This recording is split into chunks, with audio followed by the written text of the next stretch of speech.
Now then, so as you will probably have guessed from the video title, we're using something I've been thinking about for quite a while, which is taking advantage of Ihuarraquax.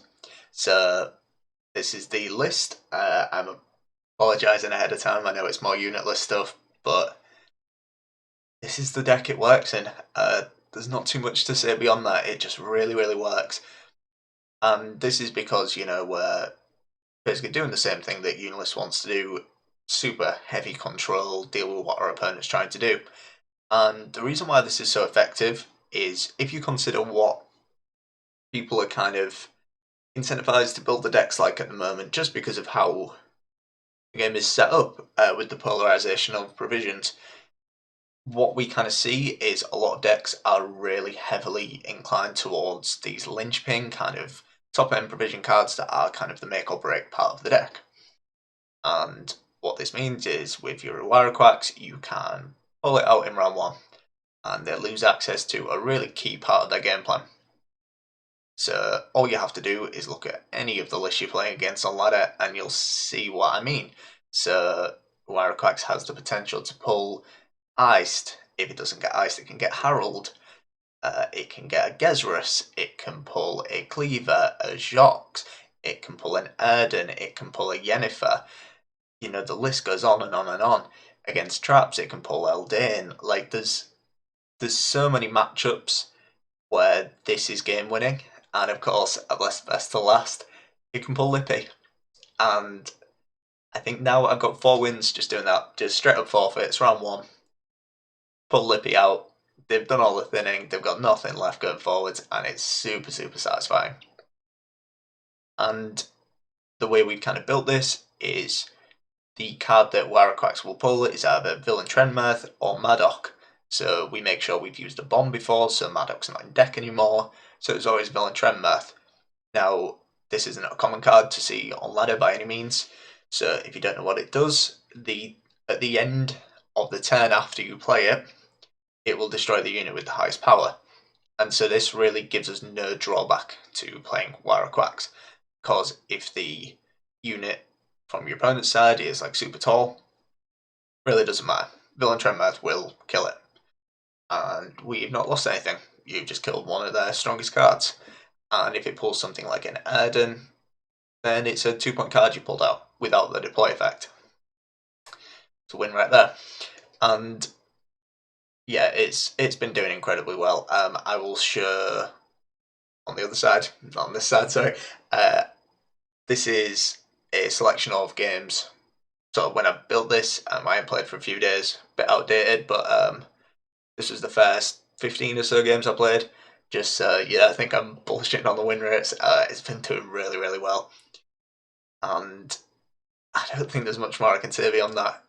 It does a lot of what Unitless is looking to do anyway, and we have a sort of game-winning combo in there, which really doesn't cost too much for us. So, firstly, if you do want to see more content, I'd really appreciate it if you could subscribe. It really helps me out. And yeah, going to be some interesting games. Try and get some tasty Ihuarraquax pulls for you all. So I hope you enjoy the games. Alright, line pockets. So let's pull a Jox, let's pull a Cleaver, let's pull something good. So this is something I was going to talk about. The sheer amount of bricks you can hit. And this hand isn't too bad, all things considered.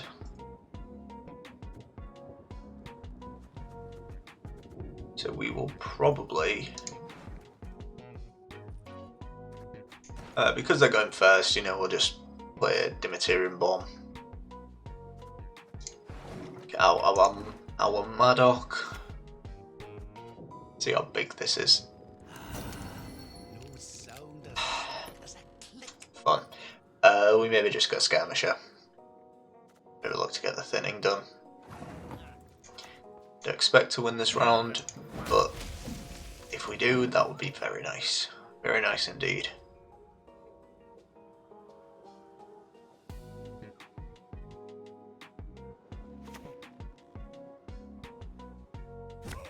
I need to get this played out now as well, because I think they'll be looking to play things like Dip in the Pond Tower and stuff, and then our only dwarf on the board at the moment gets destroyed, and that's pretty sad.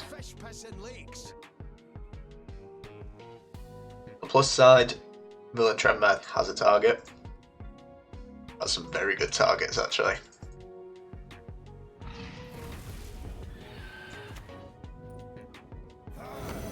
Okay. So we'll knock you down. Of course he spawns on the wrong row. Beautiful, beautiful stuff.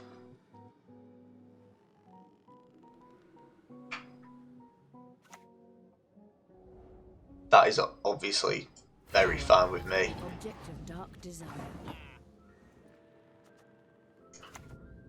I don't know, I feel like a lot of people overestimate the sort of value that you're really getting from I think this hand's fine. I don't know, is it? Like, we have an era still. We'll reshuffle that actually. I don't like that too much. Yeah, I think a lot of people overvalue how much we care about Madoc, in all honesty. I don't think he's as important as people seem to think that he is.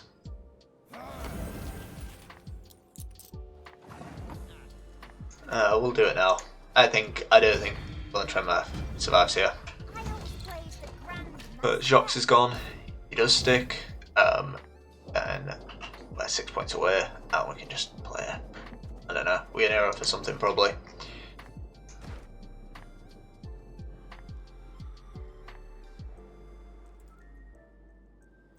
But the Jox is out, which is always nice. There's 12 points later on they're not going to be getting.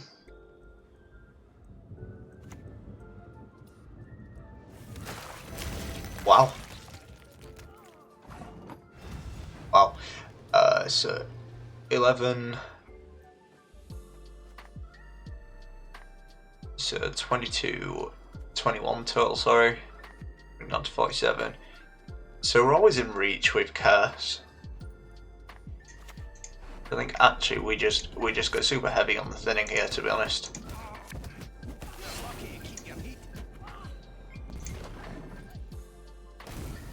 Kills an 11.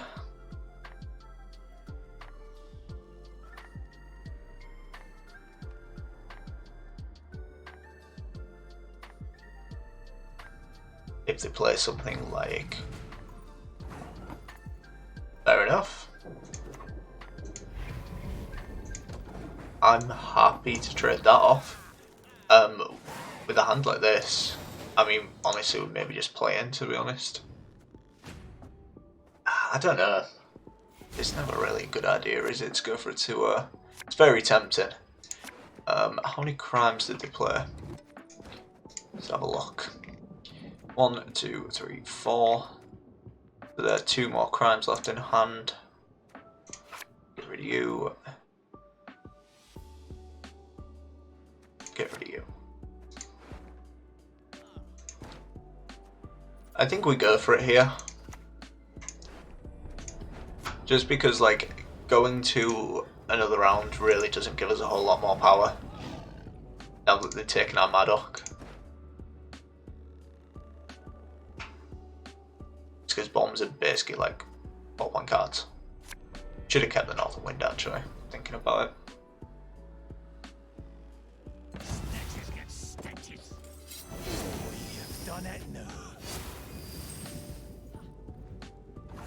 Okay. Goes what I was saying, you're just getting karathied.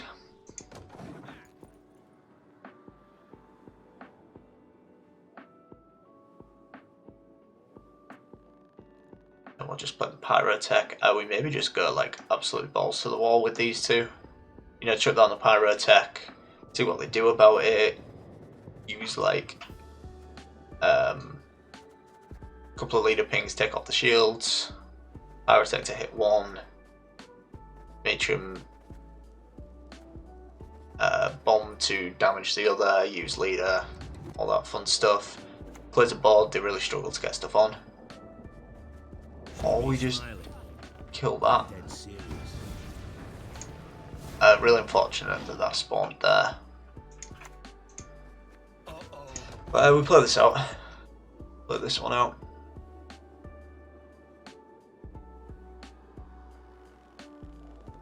Because really we're trading off very effectively provisions wise. Yeah, we're just trading up at this point, aren't we? So with that in mind, I think we're just big chilling, aren't we, boys? We're big chilling. We're literally trading 4 provision cards for, yeah. We maybe pass no there. Have the option to go to synthesis, but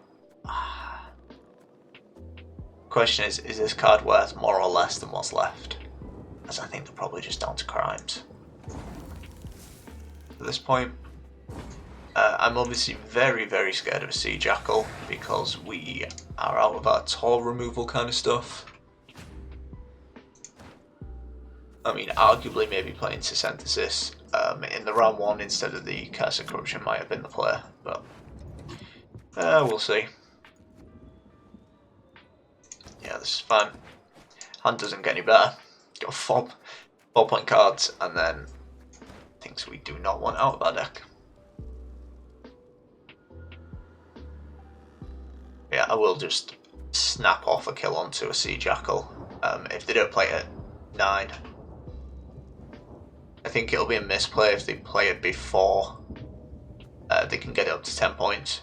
Because at 10 points we can't do anything about it realistically.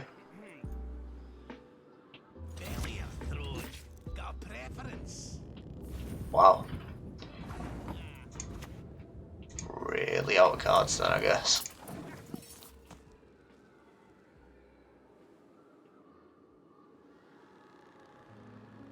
But yeah, there's not a whole lot left they have. Like, obviously they still have a god.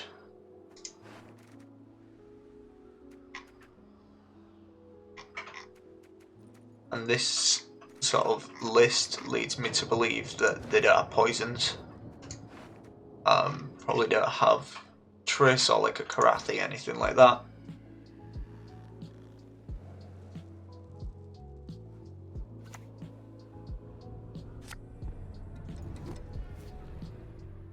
Okay. Except sometimes they're quite fresh.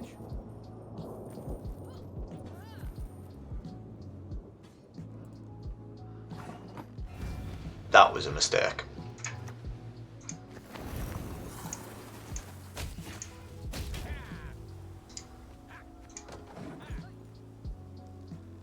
As I say, that was the one card we were scared of. We may have a second one. Wow. They've really just got damage stuff now. That'll be very interesting.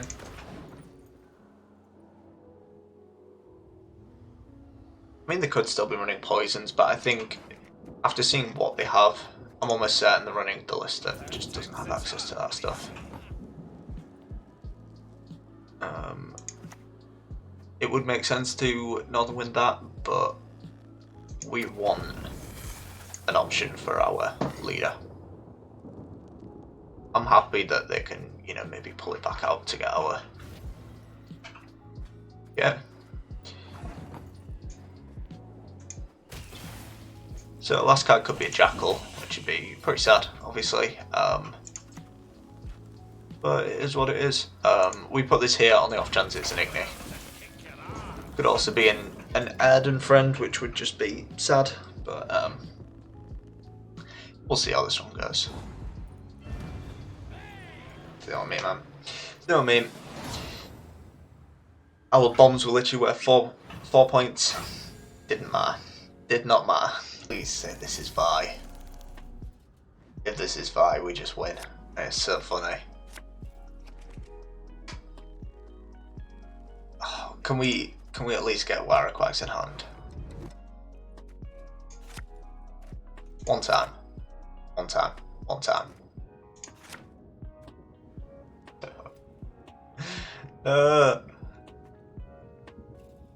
That That's so sad. We need to win the round then. Go to a round 2 and pull it out, I think. I mean, there is a saving grace. This might not be. Now, we don't want it to be Vi. We want it to be the succubus list. We need to be super careful as well. We can't play all the dwarves. Just because it'll make Nevergrandian Justice really awkward.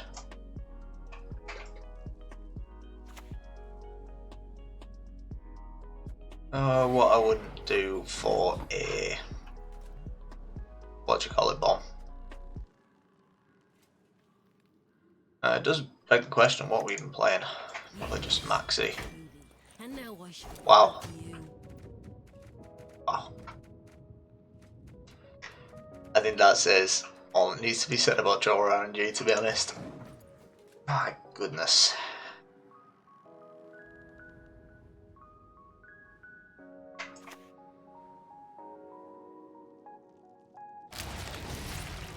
What are you reckoning? Is it Vi or is it not? I think the Bargeist suggests that it isn't.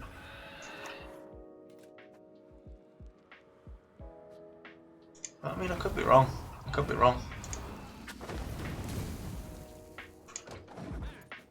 That's pretty good.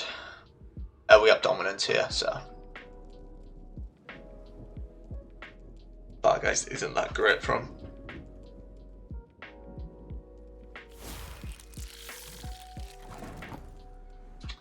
What are you thinking, boys? What are you thinking?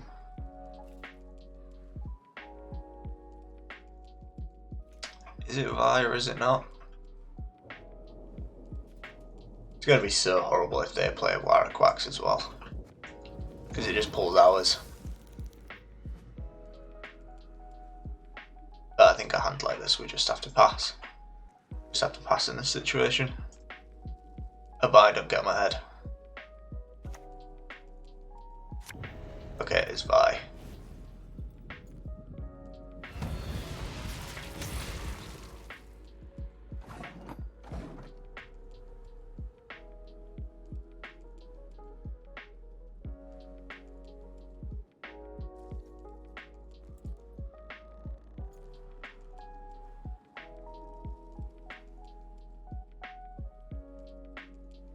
Come on. Okay. Good. Right, so we just straight up win if we can get Ihuarraquax into our hand. Because I would assume they probably just take a pass. It would make sense for them to just take a pass. Oh, it ain't always about sense, is it? If we can just hit Ihuarraquax here. Probably shouldn't jinx it, to be honest. Come on. One tap. Yes. Okay. Now we just pray that they just choose a long round. And then we just straight up win. Doesn't look like they are though. It will really mess with our volunteers, but I think in the grand scheme of things, we really don't care. Alright, we'll just set up the position where we're saying we will just stop you being able to do anything consume wise.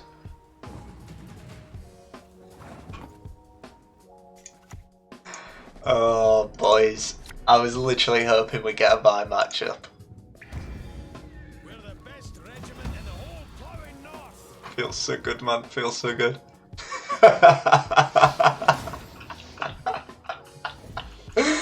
Oh, you'll love to see it, boys. I knew I'd get at least one tonight. Alright, this is another nice matchup. Getting a third game in, a rarity these days, boys, because that bar game was a little short, wasn't it? So, let's see if we can not get unlucky with the draws, which we already have. Oh my goodness.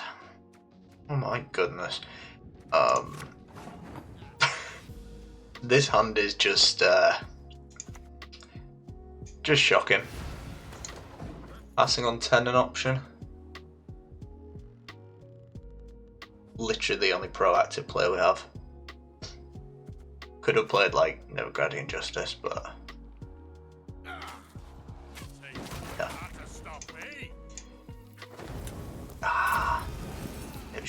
long-winded actually.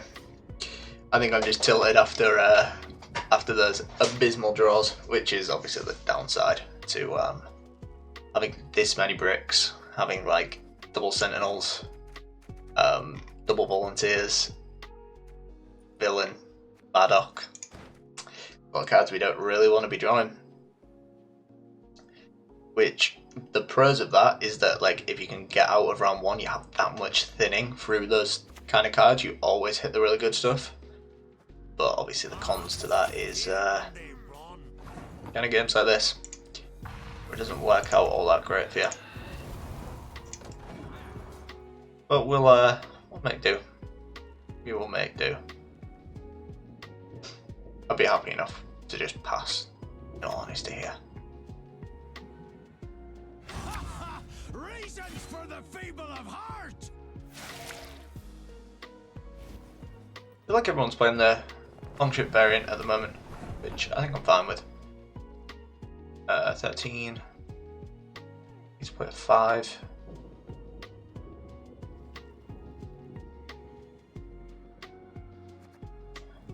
I don't like it. I don't really like it that much, but I think passing here is the best choice. I'll just go into a round. Yeah. So I don't really like it, but it's what it is. Need to be super careful with Ihuarraquax as well. If we do use it in this round, as it has the potential to pull iced, which would be very, very nice, but we don't want to be pulling it preemptively, because then it just gives them the potential to 2 hours. So it's a very, very awkward matchup. Oh my goodness. Yeah, really my point is just reiterate here of draws can really, really hurt. Doesn't go well.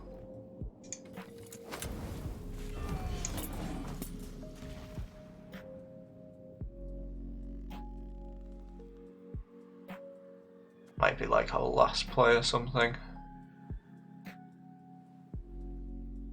I don't know, I feel like we can answer a jutter anyway, you know, we have the Karathi, we have the Curse.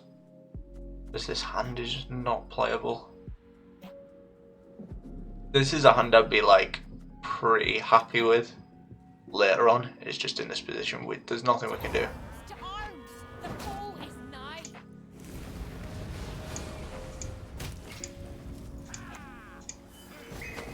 Yeah, take that out.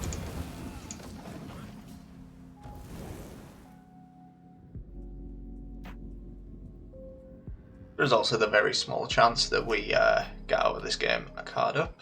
Would be pretty nice. Be pretty nice indeed.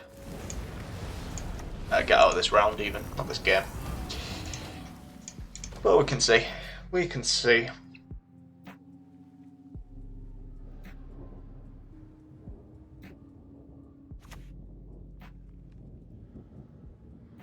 Burn the homes, fell the trees, element shiny, plunder. Have a wild guess at what we're doing here. Same old stuff. Same old stuff.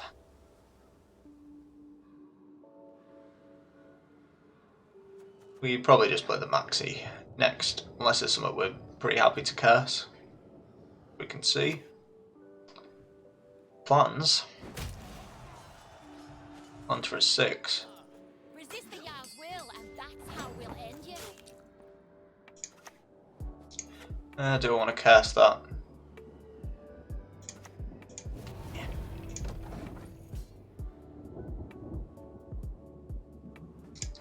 Good enough. It's good enough. Like you. Your magic can't harm me. Have a look how bad the hand is. Oh my goodness. Right, we need to reshuffle this, don't we? Do not want to be seeing that going into round 3. Not at all.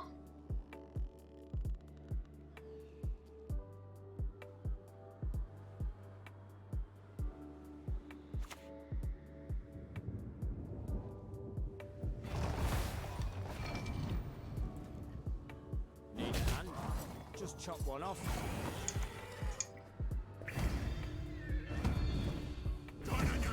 Yeah, the iced in hand. Do not like that one bit.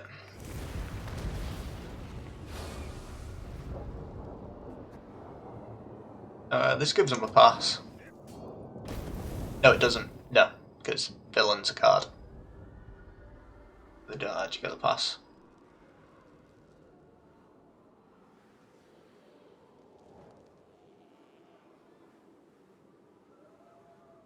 I think if they use the ice to try and take this, they almost certainly lose it. Eagle. Reasonable. Fine with it.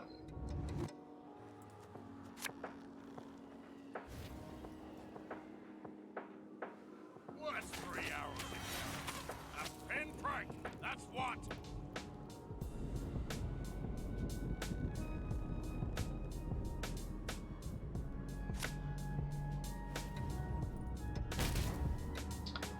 Oh, I don't think that's ever correct.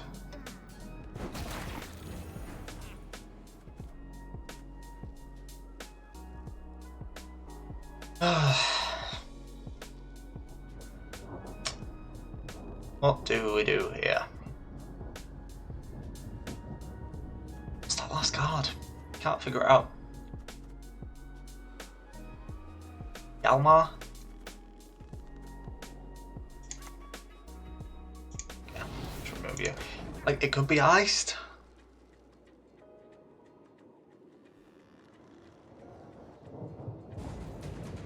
No, I don't think we mind it though, do we? Right, so we can never grant injustice, which will pull a 4.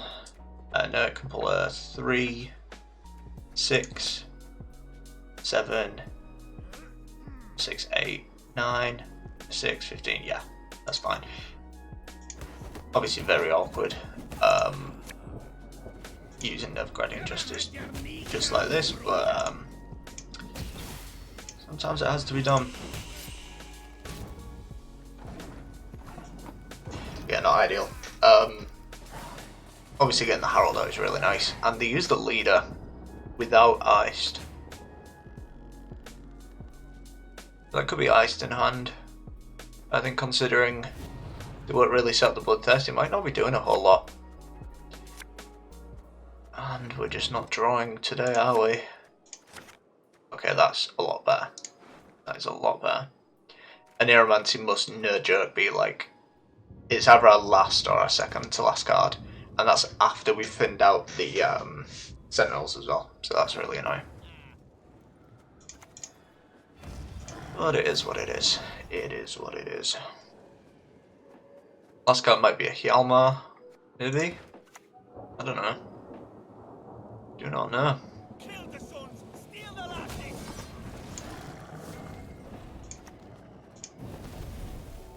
We'll just keep the ball clear. The spawn on the Ranger is like, for once we've actually got a good row spawn on it. Because now, if they try and put something here for it to like be healed by Kaduk after the ping, Maddock might be able to clear away. Basically anything 5 or less that gets played here is removed by Sabretooth and Maddock. Provided it doesn't kill Maddock itself, so like a Bear Witcher for example. What are you going for here? A great sword. Yeah.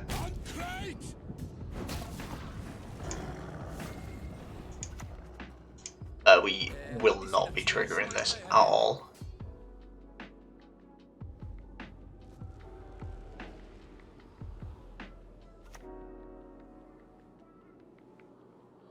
Warhawk devour you!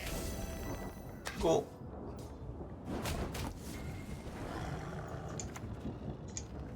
Used to chop wood, but the pig's better for souls. Jeremy 21 points without leader.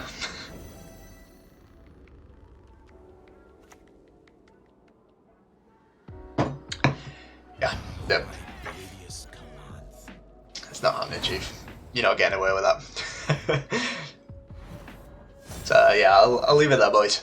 As you can see, it's kind of gross. If you particularly don't like unitless just give Quacks a try in some decks, because I'm big advocate for the card. It's got a lot of potential, and like Quacks combined with I'll say GG quick. Quacks combined with Villain isn't like the only way you can use him. Really, any other card that isn't relying on its deploy effect works pretty well. So like Old Spear Tip for monsters, for example, is one that works really nice with it. So I would recommend just giving it a try. I'm a big advocate for it. And let me know what you think.